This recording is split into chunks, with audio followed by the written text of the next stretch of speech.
every person who is charged with a criminal offense is entitled to defend himself in person or by a legal practitioner of his own choice. Remember that an individual is entitled to remain silent. Every citizen in Nigeria is entitled to maintain a private life. You are approaching a military checkpoint or a police checkpoint without knowing that it's against or it offends them and subject you to a frog jump. That is wrong.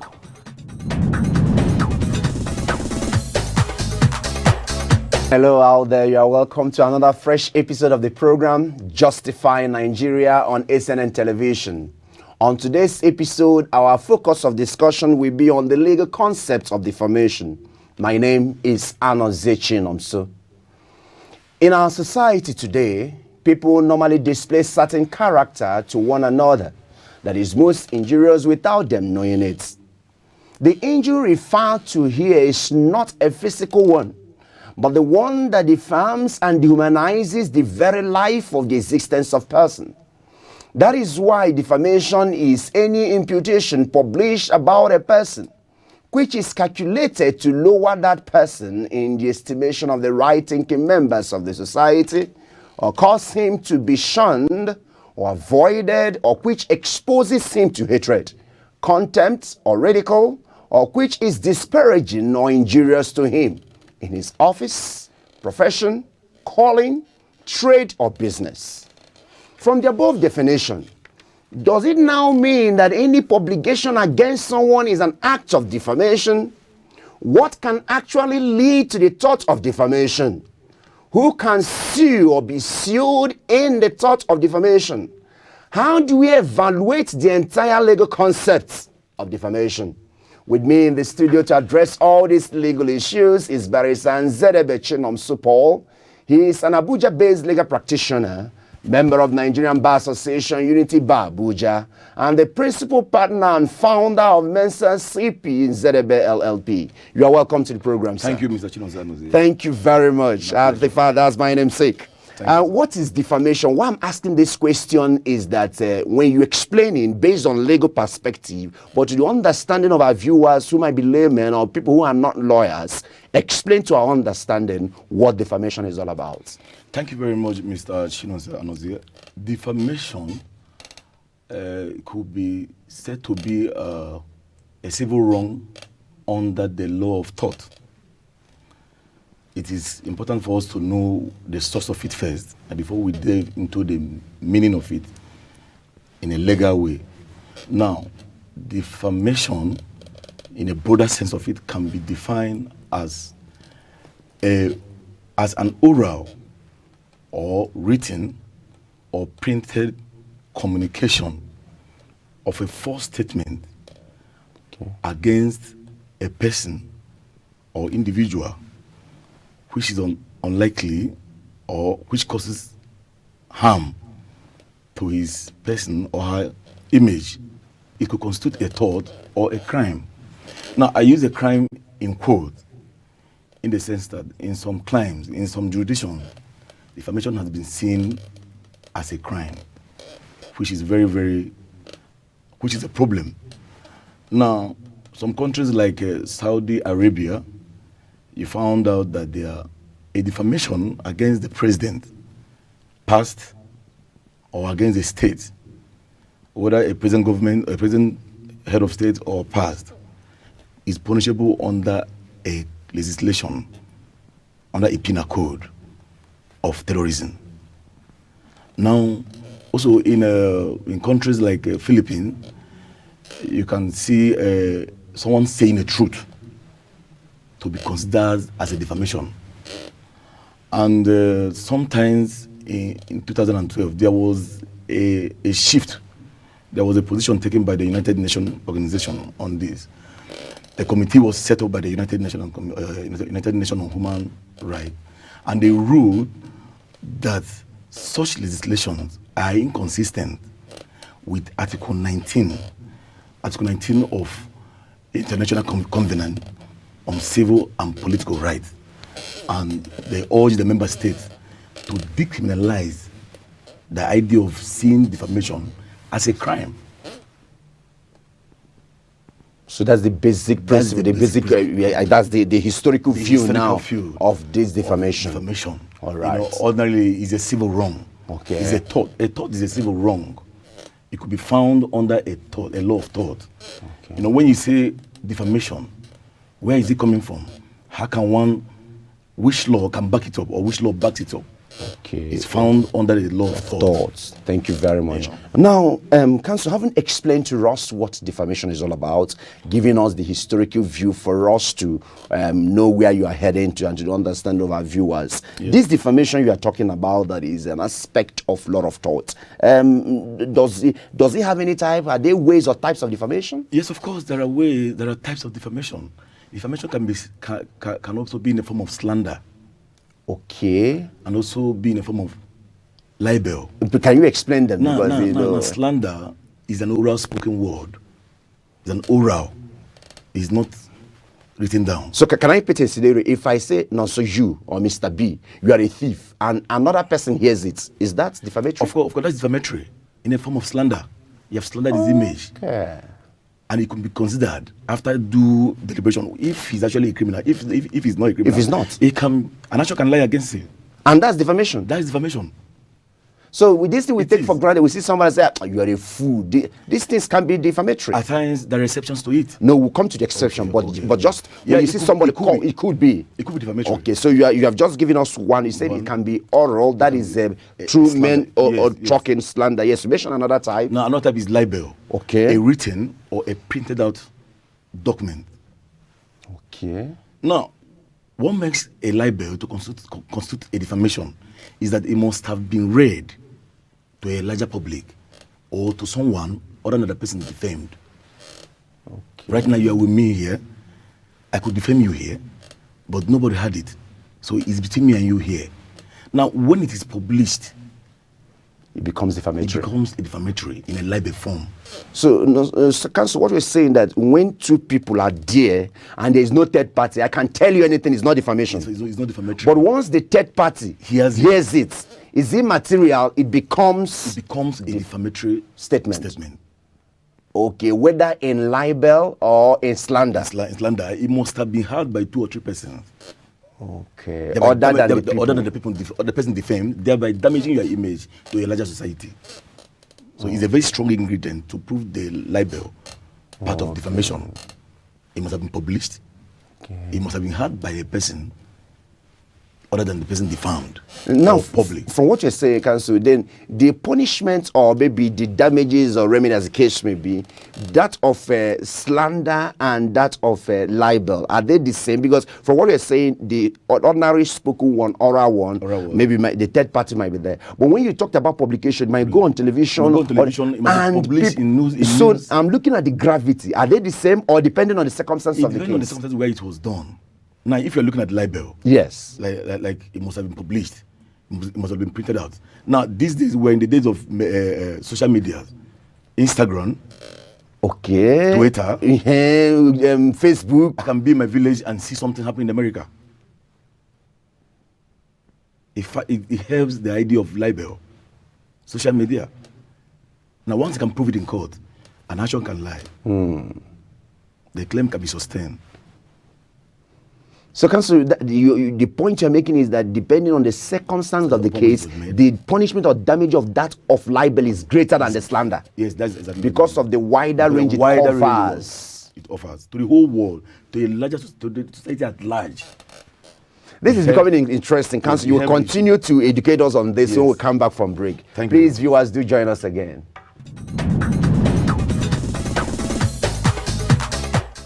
Hi. You're welcome to another episode of The Speaker, reaching you from ACNN Television from Abuja. On today's edition, we are going to be looking at a subject that says, hopeful Nigeria or hopeless Nigeria. My name is Anozechi Nomso. Hopeful is anticipation that something positive or good is about to happen. That is to say, when one is hopeful, there is an optimistic view and belief that wonderful and palatable thing will happen in no distant time. However, When one becomes pessimistic in his hopeful states, the tantamount result is equal to hopelessness. With the current state of things going on in Nigeria on a daily basis, I'm persuaded to ask on whether we are living in a hopeful Nigeria or hopeless Nigeria.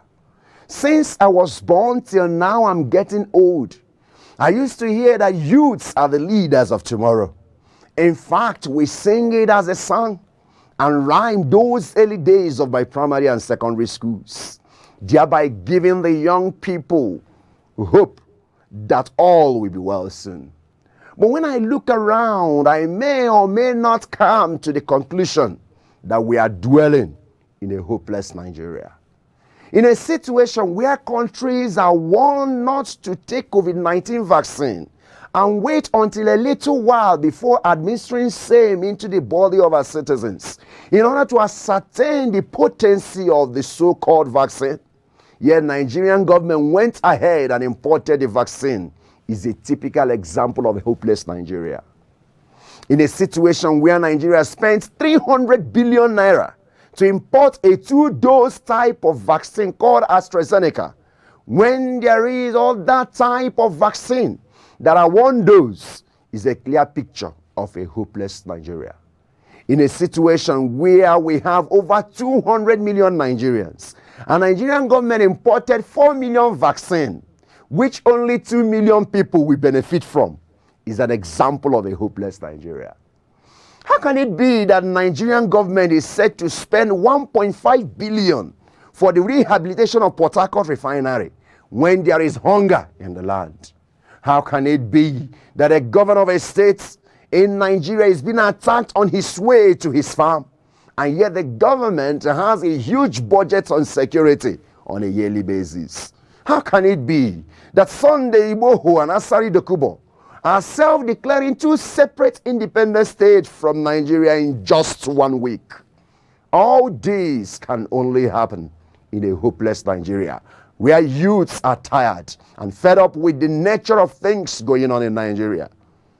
The government assures Nigerians that youth are the future leaders of Nigeria, and yet we have men and women that are over 60s and 70s piloting the affairs of this country. This is most laughable.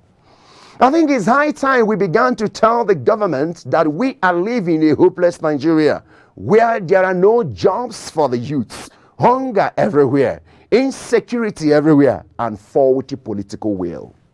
It is high time we began to tell the government that the future of the youth they are assuring us since only God knows when can never come if they continue in this their morbid and solid way of governance.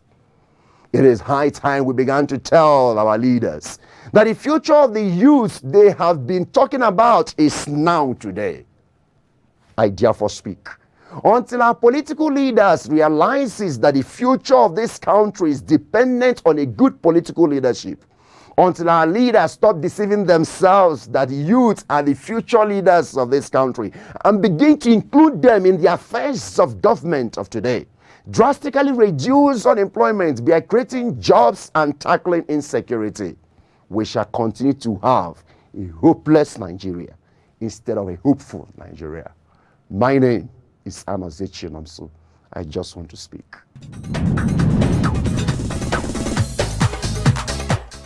Hello viewers, you have to know that you are still there, and we are still here in the studio with Barrister Nzedebe Chinomsupo, the principal partner of the Mensa SIP in Nzedebe LLP. Sir, before we went for break, you are trying to illustrate the point that the issue of social media also helps or aids in the issue of libel now. Yes. Please, can you just elucidate more on that? Now, when you talk about libel, you are looking at something public, something world at large. Now, we're in the world of, let me say it like this, a world whereby it has become a global village. Looking at last year's protest, NSAS protest, people all over the world saw what was happening. And other places, you and I are in Nigeria here, we are seeing Syria every day on CNN and many media platforms. So the world has eventually turned to a global village. A claim of defamation under a libel can quickly be committed, can easily be committed. It can easily be committed.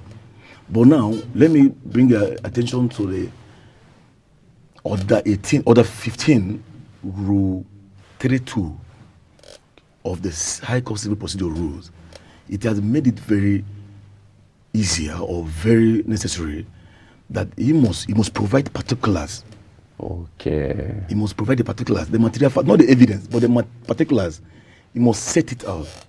Now, as a lawyer in this, for the past 10 years, I was able to do a case of defamation before late Justice Okeke that died last year. It was actually from a petition written by an individual against his staff with his company, Mr. Chika Madi and Mr. Chika against Chika Ikenga. It was brought by an individual with his company against him. Now, in that case, it was actually decided on the grounds that it was not based or the requirement of Order 15 Rule 3(2) was not met. Okay, there must be standard. There must be standard. You don't just come out and say, Mr. B now defend. You must have a standard. There is a process and procedure and a requirement to be met. Now, Council, based on that now, the question I want to put to you quickly now is that, are there ingredients of this defamation? Are there things that you have to, the ingredients that must characterize this defamation we're talking about? Of course, there are ingredients. Okay. There are ingredients of defamation. Yes. Now, in my definition of defamation, yes, I refer to a word, false. A false statement purporting to be the true fact. which is not. Which is not. That's the first ingredient. That's the first ingredient. And it's very essential. You have considered it to be a fact when it is not a fact. That's number one. That's number one. Okay. Number two is publication. Okay. Publication or communication of the written statement. Okay, it must not necessarily be publication. It might be also oral, depending on which it is. Because you have explained that if it's oral, that one is just slander. But if it's libel now, that is going now, it might be published. It might be published. Then publication can it also be in form of recording something? Because when you say publication, somebody might think it's only when you write it black and white. So anything recorded can also be publication. Of course, that's publication. So far someone can hear it. Someone other than the person have heard it, and it has spread across the world. Okay. Bringing injury or causing injury to the person defamed. That's number two, publication. That's number publication. Number three is fault amounting to a level of negligence. You owe him a duty. Fault amounting to at least negligence. You have failed to hold that duty required of you, and you have gone to do that. So these are the ingredients. Then another vital one, damages. What has that stuff cost to you? Okay. Injury, damages, loss. It can be financial loss. It can be emotional, leading to distress. Can you paint a scenario with that? Because you talked about emotional. Emotional. Now, you are making a statement against a female. Okay, maybe a wife. Who was not a wife, who was not raped. Who was not actually, in the true sense, was not raped. That could lead to emotional distress. We have seen so many scenarios in Nigeria.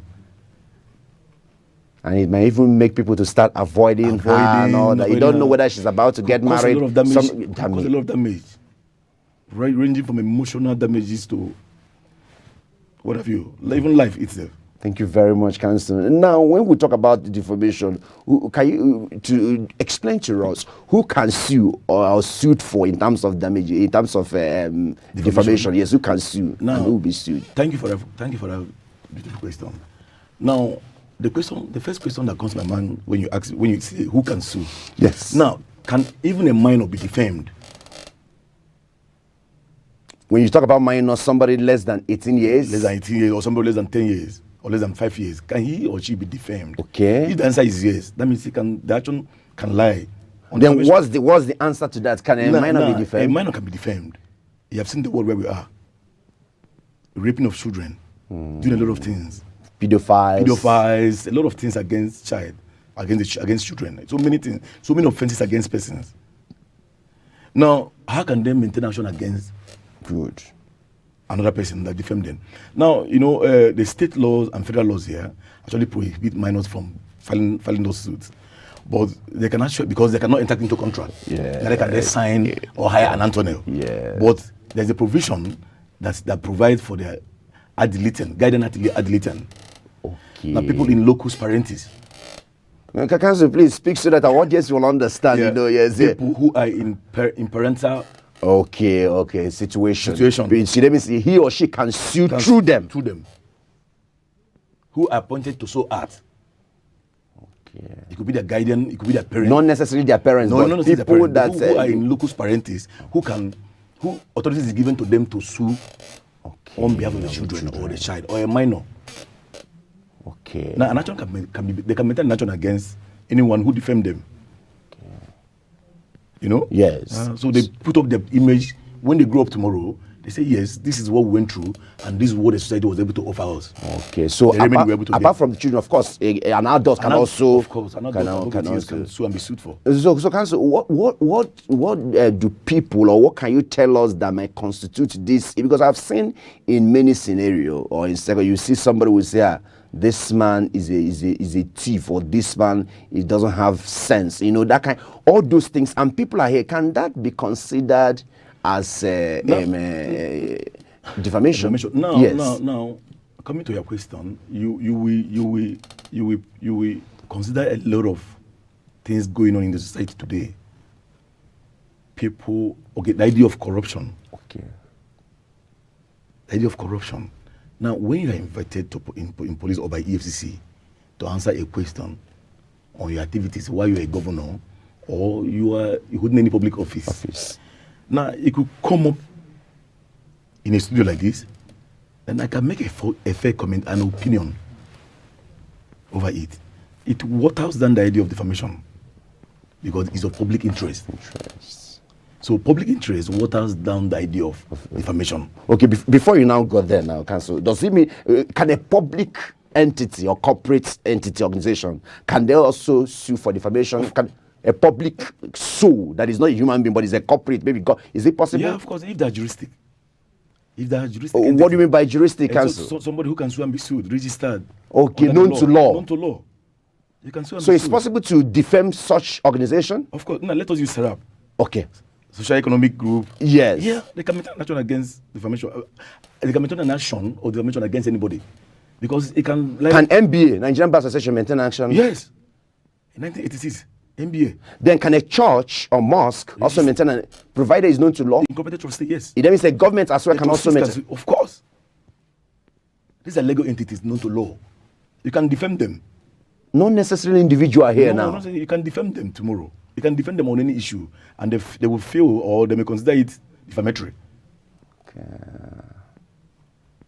Now, another question is, considering a child, if a child defames you, how can he, and you sue him, how can he recover in judgment? Good. That's another aspect of it. Good. How? How can he recover? Because a child has no money, a child has no estate.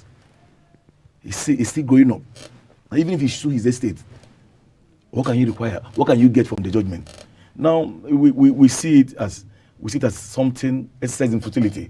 So my advice to such cases is that you can send a letter. Now quickly, Council, before we run, because we're running out of time. Yes. Are there exceptions to all this?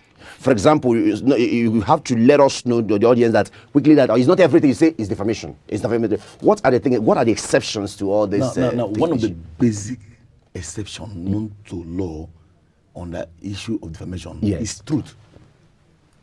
A true statement. Now, for my earlier definition I gave to you, remove false and put truth. The idea of defamation is watered down. It doesn't matter what it is. Once it's truth. It's truth, yes.